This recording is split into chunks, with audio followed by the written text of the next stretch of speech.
found in Hebrews 11, 1-3.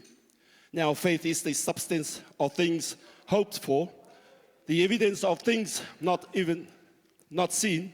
For by it the elders obtained a good report. Through faith we understand that the words were framed by the word of God, so that the things which are seen were not made of things which do not appear. 2 weeks ago, I received a phone call. We've got staff awards this week. Are you able to do a devotion, an opening, and a prayer, and then closing the ceremony? I said, not a problem. Yesterday morning, I was still a bit, and I could hear this voice saying, Pa, I thought I was dreaming. And I heard the window open. It wasn't a woman trying to climb into the house. It was my son-in-law saying, can you come and do a devotion before Mariana departs for somewhere to go for the handball World Cup? So I said, yeah, I'm on my way. So I got my oil, went anoint myself, and then did my devotion. And then prayed, then went to the airport. I said, I'll see you down there. Friday morning, I received a text. Bro, we have a slot to go Kawepure for Auntie Mao at 9 o'clock on Monday morning. Whoever is available. I was thinking I haven't done a Kawepure, but I've always followed Kawepure every time we are asked to Kawepure. But God was wisdom to give me the knowledge and strength to do. I said, yes, 9 o'clock we'll be there. It's going to be short and sweet. Nothing longer. Nothing over 15 minutes. Then when I saw the program yesterday, the parliament will be at 8 o'clock.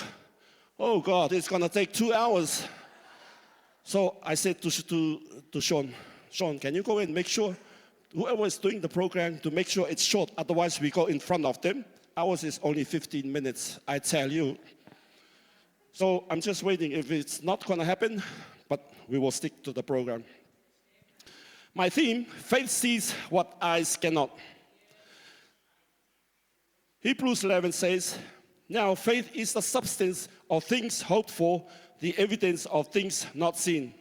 In a world that depends on sight, proof, and tangible evidence, God calls his people to walk by faith. Faith allows us to trust God even when he cannot see the outcome. Hope is looking forward to God's promise. Faith gives confidence that those promises are real even before they are fulfilled. As Christians, we hope for God's kingdom, eternal life, answered prayers, healing, and his continual guidance. We may not see these things yet, but faith assures us that God's promises are certain because God cannot lie. 2 years ago, I said to myself, when I retire, I will get 2 machines, a tractor and some implements. Today I got all those. And my next dream was I get the excavator. Today I got my excavator. So I've completed my dreams. That's God's promise. And then I say to my friends, no more spending, it's making money now. Just do it. The verse continues to say, faith is the evidence of things not seen. Many things is not spiritual lives cannot be seen with physical eyes. We cannot see God's angels or the future he has prepared for us. Yet we believe because God has revealed himself through his word. Faith allows us to trust God's presence during difficult times. When trials come, faith reminds us that God is still working even when he cannot see his hand. Just as the wind cannot be seen, but its effects are visible, faith recognizes God's work even when he is unseen. Verse 3 says, through faith we understand that the words were framed by the word of God. The universe exists because God spoke it into existence. Faith accepts that God's power is greater than human understanding. The same God who created the heavens and the earth is able to guide our lives solve our problems, provide our needs, and fulfill his promises. If God can create something out of nothing, surely he can make a way when we see no way. Faith is needed every day. Faith to trust God when facing uncertainty. Faith to obey his word even if it's difficult. Faith to continue praying when answers seem delayed. Faith to believe that God's plans are better than our own. The heroes mentioned throughout Hebrews 11 did not always know how God would work, but they trusted him anyway. In conclusion, Hebrews 1-3 teaches us that faith is confidence in God's promise, assurance of unseen realities, and trust in God's creative power. As we face the challenges of life, let us remember that faith sees what eyes cannot see. When circumstances seem impossible, let us trust the God who created the universe and who remains faithful to every promise he has made. When we cannot trace God's hand, we can always trust God's heart. Faith is believing that God is working even when we cannot yet see the result. May we continue to walk by faith and not by sight, knowing that God is always at work on behalf of his people. To God be the glory. Amen. Praise the Lord, church. My text for today is taken from the book of Ecclesiastes, chapter 9, verse 5. For the living know that they will die, but the dead know nothing. My theme for today is a common destiny. Anywhere in the world, seconds, minutes in the world, someone is dying. As the slang goes, dropping like flies. Close to home, it may take time to sink in. Really? Are you sure? Is it real? But I was speaking to that person not long ago, or the other day. But I just saw him. Can't be. He didn't look sick. People of God, death is a common destiny for all. Some soon, some now, some later. Rich or poor, Christian, born again, atheist, healthy or sickly, kings or queens, presidents or even common people, we will all go the way of the flesh, dust to dust. God holds our destiny. He give it and he take it. Chapter 9 of Ecclesiastes warns us, anyone who is among the living has hope. Life on earth gives us the opportunity to embrace, to encourage, and to enjoy the world around us. We can eat and drink happily and appreciate our relationships. We can also enjoy the works of our hands. As chapter 9 also declares, whatever your hand finds to do, do it with all your might, for unto the Lord. So whatever our plans or jobs or role is in life, we can still do things that matter and do them well. We can encourage one another, pray, and show sincere love each day. Time and chance happens to them all. No one knows when their hour will come and their life will end. So gladness and purpose can be found in this day, leaning onto and understanding on our God's strength and his promises. So let us be reminded to enjoy life, enjoy each other, tell each other how much you appreciate and love them daily. Looking forward for the promise of eternal life, for all share a common destiny. As chapter 9 also reminds us, the dead knows nothing, and there is no work, planning, or knowledge or wisdom in death. What you have done in life cannot be changed in death. Riches, personal achievements matters very little. Only God alone holds our final destiny. The living can pray all they want and like for the dead to make it to heaven or to a happier life waiting for them. Church, the truth stands. Amen. Dead is dead. All is going to the place that God has prepared for all.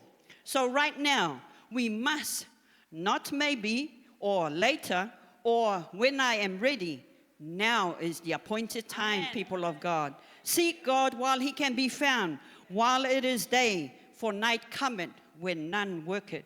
He is standing at the door of our hearts, knocking. If anyone hears him, let him into your life, and he will be your friend for life. This is the only one chance for all to make it into heaven. So let go and loosen the grip on what has taken the place of God in your life. Put God back there in your life, in your family, upon your children, in all that you have, as Joshua declares. And so must we also declare daily. Choose you this day whom he will serve. For as for me and my house, we will serve the Lord. For this is the final destination. It is in God's hand. This is the common destiny for all God's people. To God be the glory. Amen. Praise the Lord. Everybody say, everybody say, it is so. Everybody say yes and amen. Everybody say yes and amen. Everybody say yes and amen. It is so. It is so. Everybody say yes and amen. Everybody say yes and amen. Yes and amen. It is so. It is so. Everybody say yes and amen. Everybody say yes and amen. Everybody say yes and amen.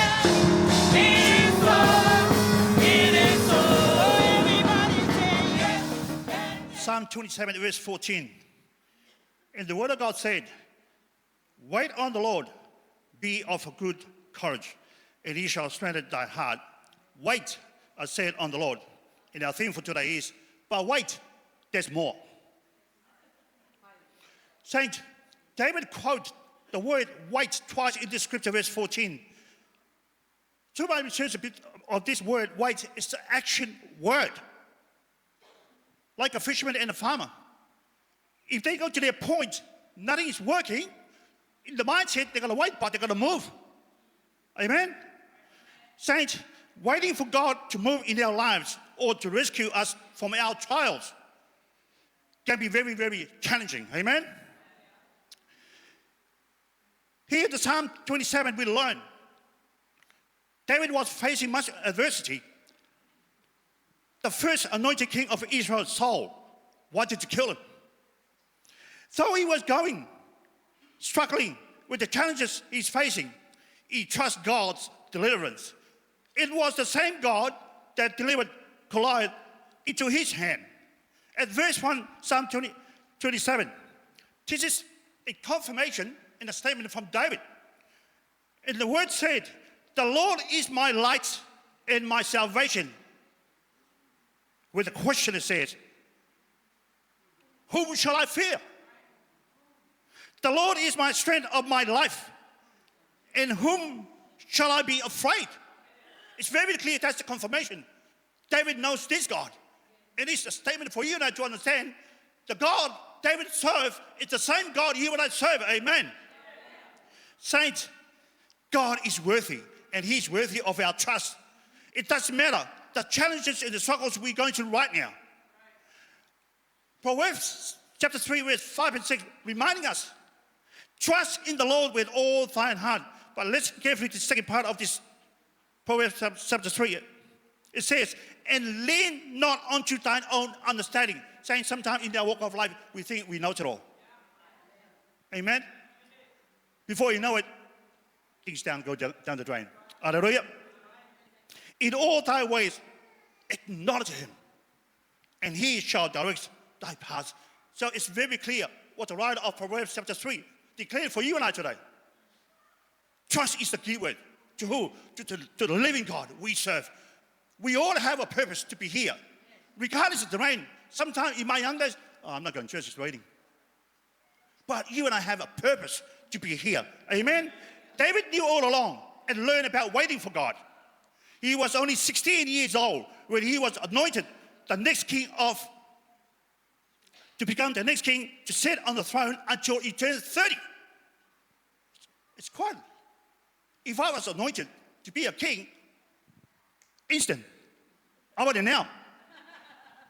But for David, from the year 16, he stayed on the throne at the age of 30. Amen? David didn't know how long it would take for God to act, but he knew God would help him. And verse 13, it said, I remain confident of this. I will see the goodness of the Lord in the land of the living. Amen? Saints, we serve a good God. Yes, we do.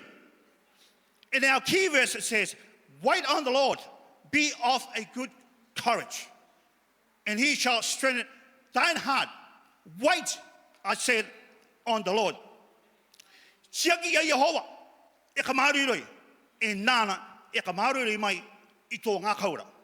Itinana, ichagi dai koi ya Yehova. Saints, it's a beautiful scripture for you now to learn to understand.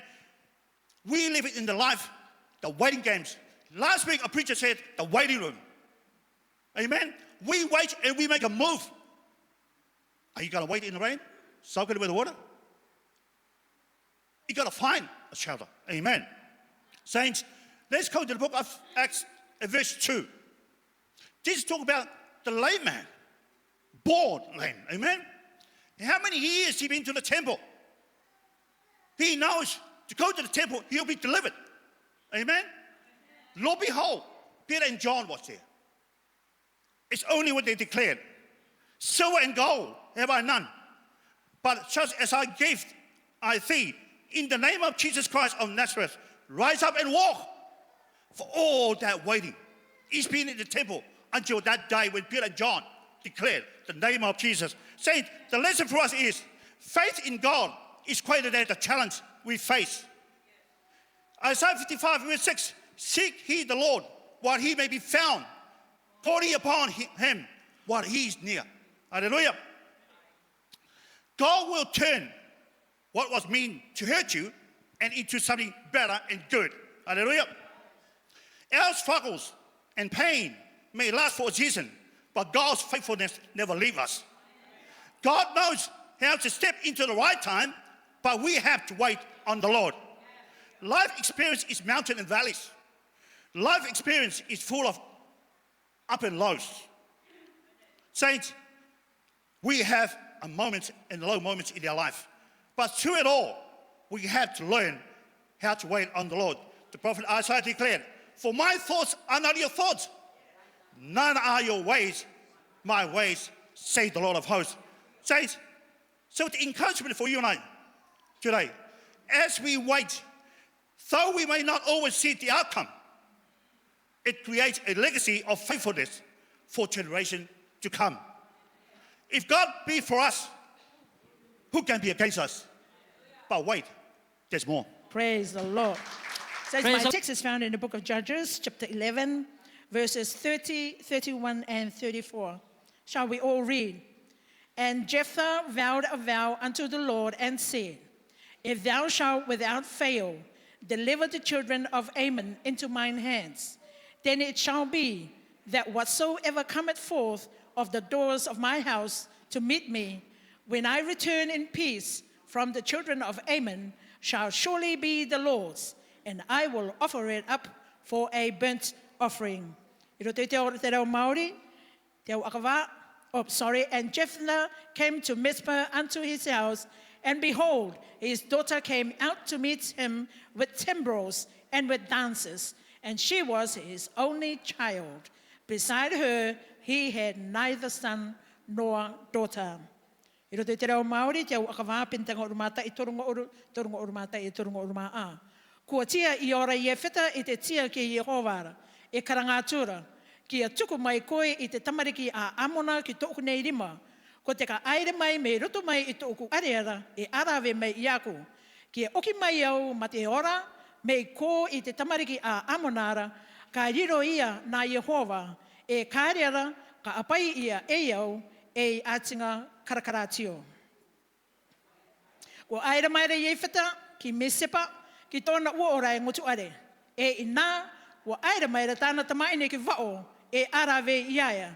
Ma te tofe e te mehula e te maine okota e aia nana ka re rawa ana e tamaroa e te tamaine marira aia. And my theme is words that cannot be taken back. Hallelujah. Words are powerful. It has the ability to encourage or discourage, to heal or to hurt, to build or to tear down. Once spoken, words cannot be recalled, and the effects may last longer than we ever intended. A few careless words can damage relationships, destroy trust, and bring regret, while words spoken with wisdom and grace can bring comfort, hope, and life. In the book of Proverbs, chapter 18, verse 19, it reads, "Death and life are in the power of the tongue." Our words reveal what is in our hearts and carry great weight before God. Jesus taught that men shall give account for every idle word that they speak. This is true, especially when it comes to vows made before the Lord. Words spoken in moments of emotion, pressure, fear, or excitement may seem harmless at the time, but once uttered, they can bind and lead to painful consequences. The story of Jephthah in Judges chapter 11 is a great reminder to us that words are powerful, and therefore we must speak with wisdom, sincerity, and reverence before the Lord. Before we speak, we should think. Before we promise, we should pray. And before we vow, we should remember that our words are spoken in the presence of the King of Kings and Lord of Lords. Amen? In our scripture text, let me just bring the background of this message in Judges 11. We read the story of Jephthah, a mighty warrior from Gilead. Because he was the son of a harlot, he was rejected by his brothers and driven away from home. He settled in the land of Tob, where he gathered a band of followers around him. When the Ammonites made war against Israel because of a dispute over territory, the elders of Gilead went and asked Jephthah to be their captain to lead them into battle. Jephthah accepted the calling, took up the challenge to lead Israel. And in verse 29, scripture tells us that the Spirit of God was upon Jephthah. He trusted the Lord. He had confidence the Lord would give him victory over this battle. But saints, however, in a moment of emotion and uncertainty, Jephthah acted without carefully considering his words. Before going to war, Jephthah made a vow to God that if the Lord gave me victory, he would offer whatever that came first out of the doors of his house to meet him upon his return shall be the Lord's, and he will give as a burnt sacrifice. And of course, saints, the Lord granted Israel victory over the Ammonites. When Jephthah returned home, perhaps he expected some animal from his household to come forth first, never imagining that his only daughter would be the first to greet him. But to see his only daughter running out to greet him with timbrels and dancing for the victory over the Ammonites broke his heart. His daughter was full of joy. She was in the spirit of dancing, and moreover, for her daddy, as captain of the army of Israel, made her overexcited, and she was full of the spirit of celebration, unbeknown to her that her joy will turn into sorrows. Then Jephthah, realizing the vow he made to the Lord, filled his heart with grief. And the scripture tells us that he rent his clothes and said, "Alas, my daughter, thou hast brought me very low, and thou art one of them that trouble me. For I have opened my mouth unto the Lord, and I cannot go back." And our theme say, words that cannot be taken back. Jephthah was devastated, but what else can he do? He made a vow and couldn't take those words back. He paid a terrible price for his hasty vow and lost the joy of having descendants through his only daughter. Since the story of Jephthah teaches us the importance of trusting God, keeping one's word, and being careful not to make hasty vows before the Lord. It stands as a sincere reminder that words spoken without wisdom can bring painful consequences. Jephthah, in the excitement and uncertainty of battle, made a vow to the Lord without considering or without knowing the consequences of it. The disaster was not that God demanded such a vow, because God had already placed His Spirit upon Jephthah and had already promised the victory. And Jephthah did not need to bargain with God. His victory depended upon God's grace, not upon His promise. In the book of Ecclesiastes, chapter 5, verse 2, it reminds us, "Be not rash with thy mouth, and let not thine heart be hasty to utter any things before God." Bargaining with God and making careless promises can lead to regret, like Jephthah. Words spoken thoughtlessly can damage a family, relationships, churches, and even our spiritual lives. Before making promises, we should pause and consider the costs. Words cannot easily be taken back. Jesus taught in Matthew 5:37, "But let your communication be yea, yea, nay, nay, for whatsoever is more than these cometh of evil." Saints, our Lord Jesus delights to those who faithfully obey Him day by day, rather than those who make emotional commitments they cannot keep.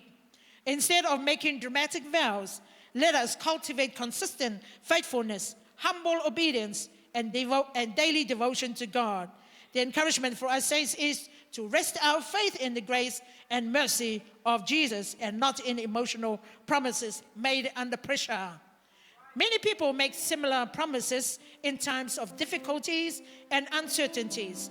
We have seen brothers and sisters come to the Lord throughout the years of the ministry, seeking healing, deliverance, blessings, and guidance from the Lord.